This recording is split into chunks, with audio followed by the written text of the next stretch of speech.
started with our program this evening. I'm Melanie Alvena, the Artistic Director of APIC. If anyone needs a seat, we have some seats up here if you'd like to sit. If anyone has any other access needs, we have our ASL interpreters up front here too, so if you need ASL interpretation, please come to the front here and we'll get you situated. We have a couple of performances that we're going to start off with. First, we have poet Jenny Lin. Jenny. So Jenny Lin is the 9th San Francisco Poet Laureate and former San Francisco Jazz Poet Laureate and member of the last Voice on Poets with the recently passed Nellie Wong and Floyd Roy Wong. A former SF Arts Commissioner, she is the recipient of 2 Lifetime Achievement Awards from Berkeley, California, and Penn Oakland Writers, as well as the Spirit of Angel Island Award from the Angel Island Immigration Foundation for her translations of the Chinese poems written and carved on the walls of the Angel Island Chinese Immigration Station. So let's welcome Jenny to the stage.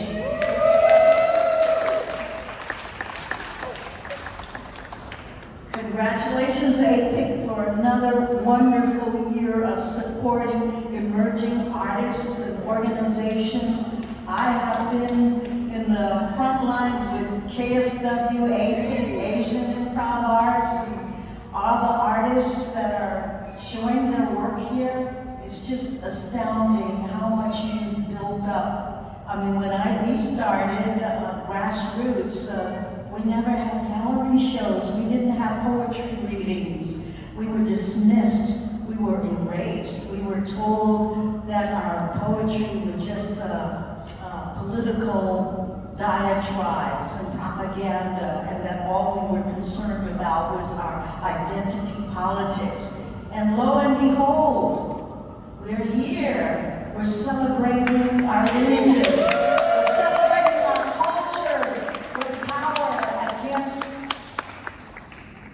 Terrible powers that be, and we have to stay positive. It's very difficult for me sometimes when I turn on the TV and look at the news and see what's happening, and see how powerful a government can be when they don't even represent the will of the people, when they don't even care about us.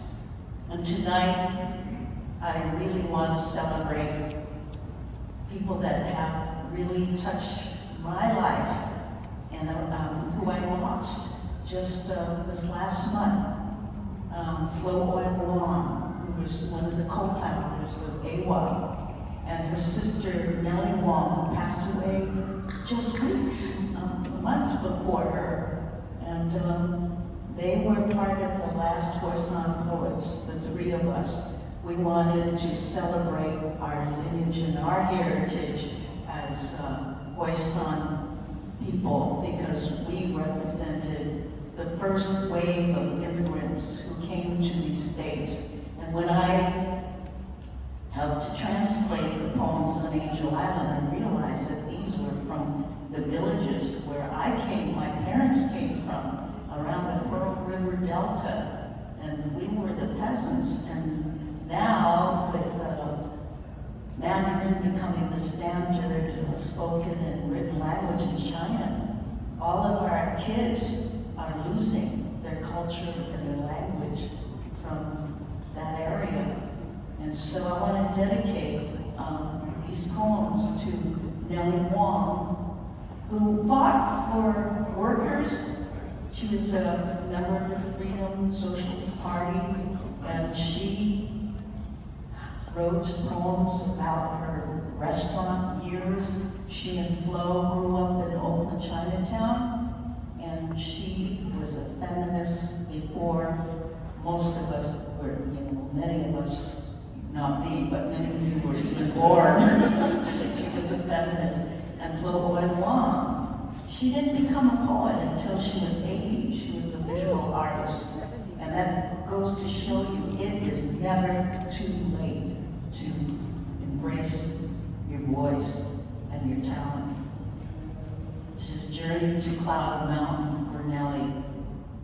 I wanted to also let you know that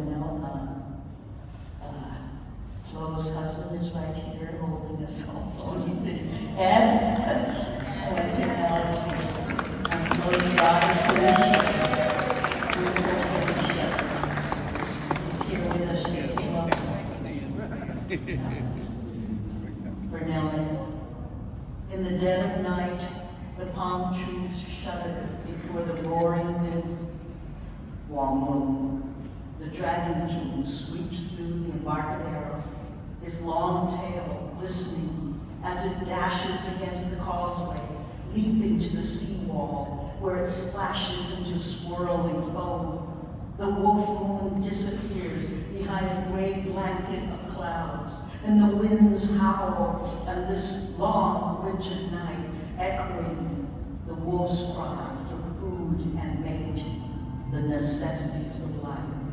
The January wind sweeps through the streets, carrying the poet's spirit from earth to sky. I see Nellie walking bare feet with her dragon king to Cloud Village, looking for Pingling and Honglu. The villagers ask, "May I ask who you are? Who are you?" She writes down her name in Chinese. They search her name in the ancestral book, and they tell her, "Morning, Dad, it's not there." American-born Chinese girl is lost across the sea. The bridge is broken from ancestor to daughter, but Nellie never gives up. She finds a piece of paper and a pen, and she writes her poem. Once upon a time, the music of the lute and air hoop wafted down onto Webster Street. Above the Silver Dragon Cafe, night's tendrils snared a young girl's ears, and she, Nellie Nave, is home. And for her sister, we saw her the day before visitors were no longer allowed to visit her in the intensive care. And she was joking and laughing like it was any other day. We couldn't believe it. And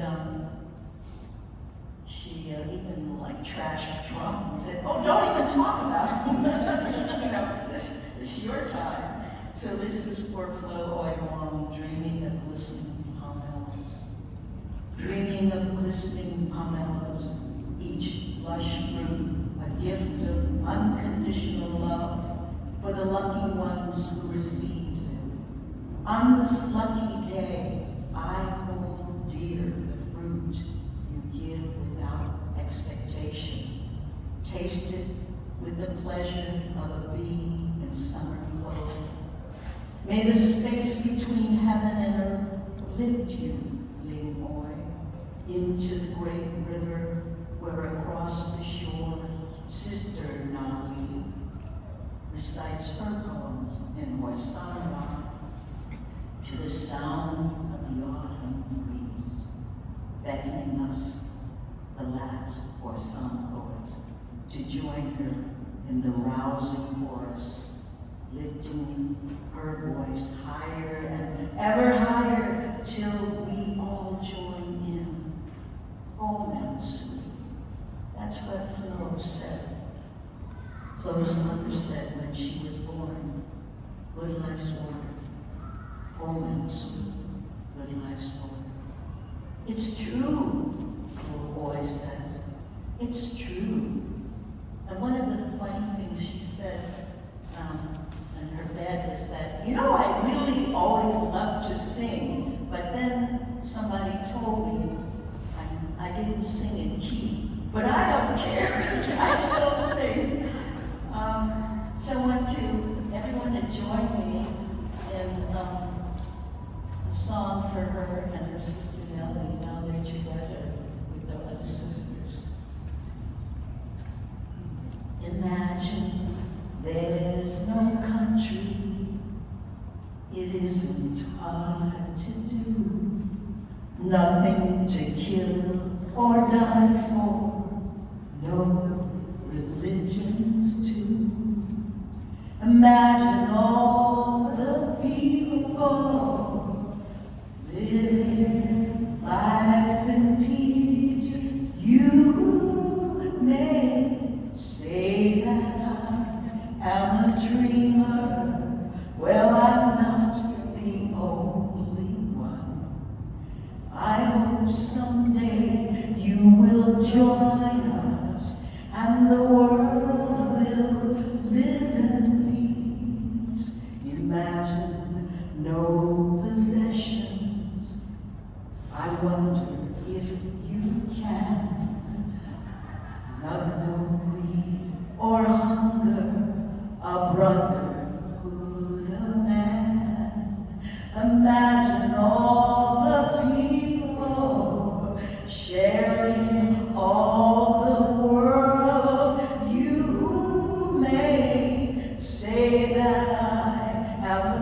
someday you will join us, and the world will live as one.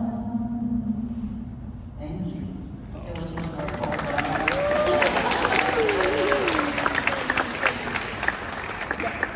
I just want to say that they have found that Yoko Ono and John wrote that song, and that it was from her performances. But they said he couldn't even breathe without Yoko. And he admitted later, he said, I wasn't man enough to give her credit.